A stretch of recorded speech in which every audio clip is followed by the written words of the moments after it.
not even in your nature to hurt others. And when you hurt others, you hurt yourself, and you hurt yourself in such a bad way.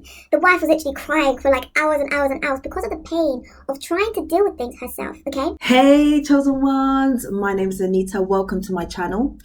For new subscribers, thank you very much for subscribing to my video. I really appreciate it. And if you're new to my channel, I really hope you enjoy this video. Now, this video comes as a part 2 to a previous video I recorded. The previous video was called "This is the Best Kind of Revenge." And I wanted to do a part 2. This is the best kind of revenge, part 2. The reason is because firstly, people really liked the part 1, or the first video.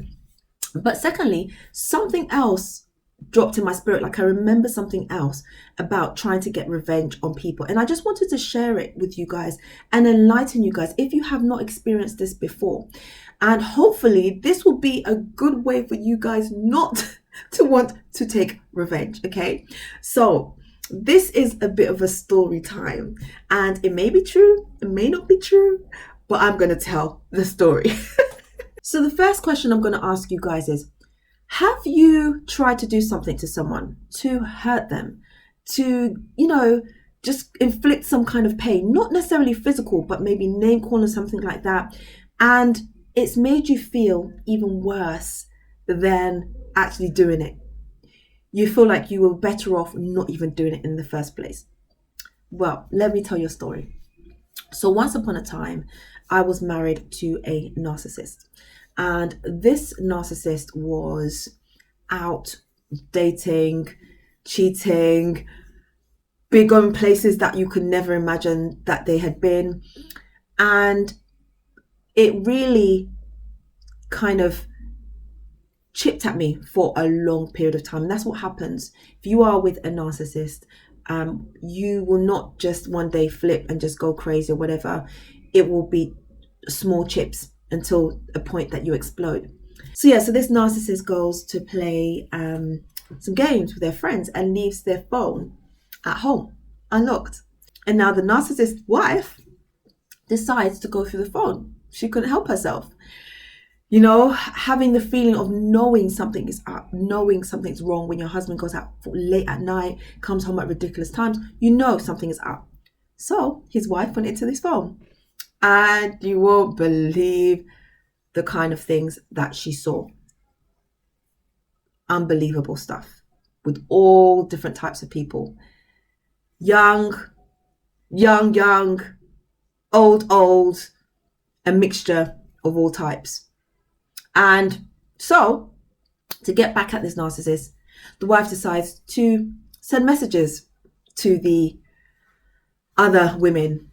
And now some of the messages were not nice. The wife was trying to pretend like she was him, sending messages. And what happens is, if you're with a very toxic person, you end up somehow picking up some of their traits, it rubbing off on you. So you start doing toxic things because you're trying to constantly protect yourself. You're trying to get them back. And that is not really the life that chosen ones were meant to live. Believe me. And so now the wife is there sending messages to the other women, that thousands of women, and one looking at their pictures as well to see what they look like. And one of the women didn't look that great in the wife's opinion. So now the wife started to try and dig at this one person, saying, "Oh, I wish I never met you. You're this, you're overweight, you don't look nice, you're ugly, you're this, you're that," pretending to be the narcissistic husband.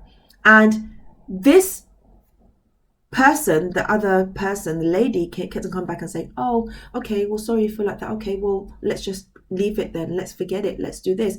And the wife was trying to get a reaction from this person, like, "Oh, I never liked you. I just used you for this and used you for that." And this person kept on coming back and saying, "Well, that's fine. Let's just forget it then. Let's just move on." And the wife was not getting the reaction that she wanted to get. Question: why is the wife taking it out on the other women when the other women probably do not even know that this person is married? Because some of the messages that the wife was sending to other people, they didn't even know the guy was married. So why would the wife now want to get back at the people? I don't know. But when you're with a narcissist, it makes you go a bit loopy. You do things that you wouldn't even usually do. Okay. And so Basically, after playing around with the narcissist's phone, the narcissist came home. The wife hid the narcissist's phone. He was looking for it, he couldn't find it, and she went to sleep. In the middle of the night, the narcissist was looking for the phone, finally found the phone. Now, how did the wife feel after it?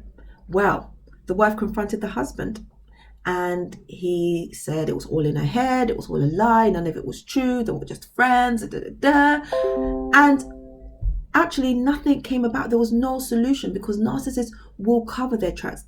Not as they cover the tracks, but they will make stories, they will gaslight you to the point where you don't even have any strength or energy to even combat what they're saying. So the point is that all the energy, the effort that was used to try and get the narcissist back was a waste of time. And what ended up happening was that the wife felt so bad because going after women who don't even know about you and saying horrible things to them is not even part of your nature, right? So you feel like extremely negative, bad, like such a bad person for doing something and trying to get them back, and it ends up coming back on you, right? And just a simple fact that, the wife got the reaction of, okay, it's fine. If you feel like that, then let's end it. It was like nonchalant, I don't care. So why do it in the first place? So the point is that it's not even in your nature to hurt others. And when you hurt others, you hurt yourself, and you hurt yourself in such a bad way. The wife was literally crying for like hours and hours and hours because of the pain of trying to deal with things herself, okay? And so the best thing to do is to not get revenge, but leave it in God's hands. And another thing is that if you are in a toxic relationship that is hurting you, get out of it. Do not stay. Your peace, your health, your sanity, your energy is so much more important, okay? Some of us had to go through narcissistic relationships in order to grow, to expand, to become who we're meant to be, to evolve, to spiritually, evolve, to be who we needed to be, right? But if you know that it's causing you so much pain, so much hurt, you do not need to be in it. And if you have just gotten out of a toxic, narcissistic relationship, I congratulate you. The journey is not going to be a nice one. It's not going to be easy, but it's the best thing for you. And you are going to come out the other side a million times stronger, a million times wiser, a million times developed and, evolved like a butterfly, right? So if this story has helped you, let me know. But the truth is that going after people, trying to hurt them, trying to get a reaction is not a good feeling, and it will make you feel 10 times worse. So chosen ones, I just had to get that out. So the best type of revenge is just working on yourself. Don't even go after anyone. Develop yourself. Be the best person you can be. Grow as much as you can. Do the things that you love. Continue to fire up that light in you. Continue to spread that light, because that's going to take you places, chosen ones. I hope this video helped you. And my name's Anita, as you know. If you enjoyed this video, like, comment, and subscribe. And I will see you tomorrow. Bye.